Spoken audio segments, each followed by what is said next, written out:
నమస్తే డ్రైవర్ అన్న. ఈ వీడియో నీకోసమే. అదేంటంటే క్రాంక్ షాఫ్ట్, క్రాంక్ అంటారు. అది ఇంజన్లో ఉంటుంది. దాని గురించి మీకు చెప్పే ప్రయత్నం చేస్తాను. అసలు క్రాంక్ షాఫ్ట్ అంటే ఏంటంటే ఈ ఫ్లై వీల్కి, ఆ తర్వాత పిస్టన్కి కింద అనుసంధానమై ఉంటుంది. అదే క్రాంక్ షాఫ్ట్.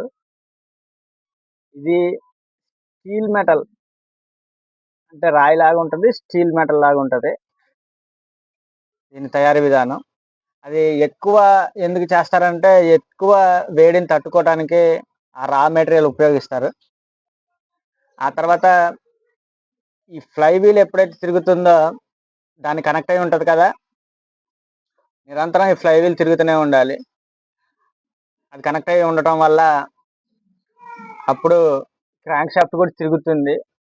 తిరిగినప్పుడు ఏదైతే పిస్టన్ కనెక్ట్ అయి ఉంటుందో piston up and downs moves ఇస్తుంది.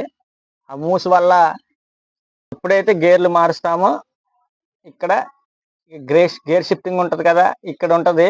దీన్ని ఫ్లై వీల్ టు తర్వాత ఇక్కడ మన క్రాంక్ పిస్టన్, ఆ తర్వాత దీనికి ఇక్కడ కనెక్ట్ అయి ఉంటుంది గేర్ మార్చినప్పుడు ఆ గేర్ మారి ఇది ఉంది కదా డెఫరేషన్ బాక్స్లోకి వెళ్ళి అక్కడ నుంచి దేని కనెక్షన్ కదా, అప్పుడు గేర్లు మారుతుంది. ఎప్పుడైతే ఫ్లాంక్స్ ఉంటాయో వాటి నుంచి టార్క్ ముందుకు జనరేట్ అయ్యి ముందుకు వెళ్తుంది అనమాట. సో ఇది క్రాంక్ షాఫ్ట్ పాడవటానికి మెయిన్ రీజన్ ఏంటంటే ఏ వస్తువైనా అరిగిపోతుంది. కాకపోతే మెయింటెనెన్స్ ఎక్కువ, ఎయిర్ ఫిల్టర్ మార్చుకోవాలి, క్లీన్ చేయించుకోవాలి. ఎక్కువ ఇంజిన్ ఆయిల్ మందం కానివ్వద్దు. మందం అయితే ఇంకా అరిగిపోతూ ఉంటుంది. ఎక్కువ డస్ట్ పోకుండా ఇంజన్లోకి చూసుకోవాలి. సో ఇది రేట్ ఎక్కువ, కాస్ట్ కూడా ఎక్కువ.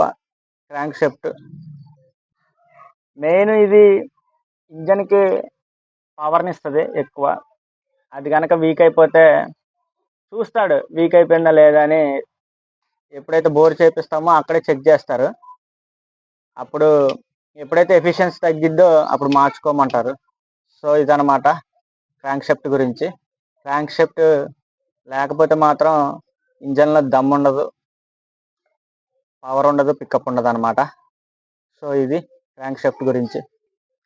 నచ్చితే కనుక సబ్స్క్రైబ్ చేయండి, నచ్చకపోతే కామెంట్ చేయండి.